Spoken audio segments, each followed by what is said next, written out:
Hello guys, in this video we're gonna talk about how to publish your Canva design in WordPress.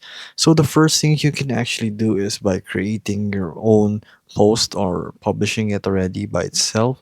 So you can try to extract it as a file and paste it here in your WordPress.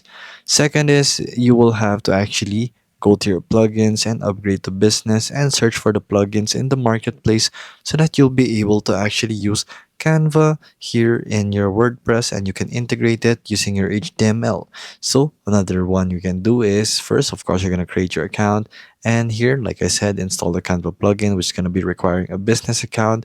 And here is basically sharing and copying the HTML. So something like this. And then you will have to actually just embed the Canva HTML template code into the actual place here in plugins where you will do it in your WordPress.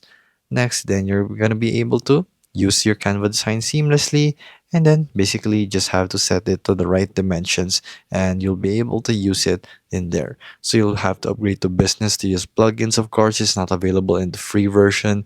And there you go, guys. It's just that simple.